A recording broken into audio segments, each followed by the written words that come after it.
Alors, Yvan Péréa, je suis du Grand Bornand, du ski club du Grand Bornand. Je suis membre de l'équipe de France de ski de fond. C'est ma première année en équipe de France de ski de fond et j'ai signé un contrat là aujourd'hui avec l'équipe de France militaire de ski. Pour pouvoir continuer le ski de fond à haut niveau et bénéficier d'une structure qui nous permet de nous entraîner plus sereinement, plus tranquillement avec avec ce qui va autour, d'être plus serein dans ce qu'on fait. Pour cette saison, ça va être les Coupes du Monde, début de saison là. Après, il y a les Championnats du Monde au mois de février. J'espère participer. Et à plus long terme, en 2014, il y a les JO de Sochi. Donc c'est un peu le gros objectif, entre guillemets. Dans le ski, tout ça, c'est un peu le dépassement de soi. J'aime me faire mal en compétition, aller au bout de moi-même.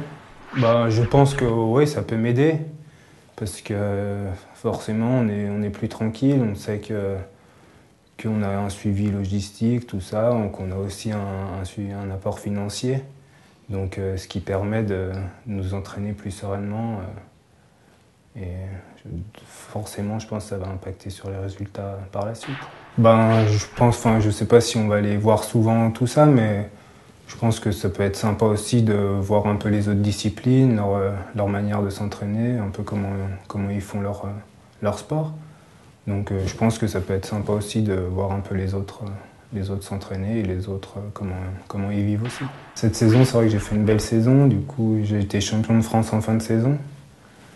Après j'ai fait deuxième du classement général de la Coupe d'Europe, Coupe OPA. Et j'ai participé à quelques Coupes du Monde, donc voilà, c'est un peu les grandes lignes de mon palmarès. Point fort, je dirais le skating peut-être, puis point faible dans l'alternatif, et puis peut-être manque un peu de musculature, ou pas très costaud, mais j'arrive à m'en sortir comme ça. Je pense que j'arrive à peu près gérer la pression comme il faut. J'ai jamais eu l'impression d'être débordé par le stress en course, tout ça. Donc après, j'ai jamais non plus eu des énormes objectifs, mais à mon niveau, j'ai l'impression d'arriver à bien gérer ça. Mon père était moniteur de ski de fond. Du coup, j'ai toujours fait un peu de ski de fond. Puis après, avec les copains, on s'est inscrit au ski club. Et puis de fil en aiguille, au ski études. Et puis voilà, maintenant en équipe de France. J'ai fait un BEP, un CAP de maçonnerie en ski études à Saint-Michel-des-Mauriennes.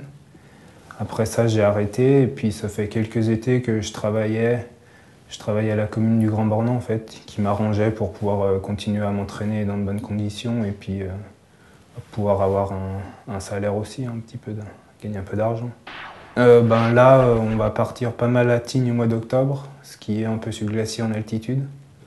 Mois d'octobre, puis après mois de novembre, on monte en Scandinavie, préparer les premières échéances qui arrivent mi-novembre avec les premières sélections pour les Coupes du Monde. Et ensuite, ça enchaîne fin novembre les Coupes du Monde et puis décembre.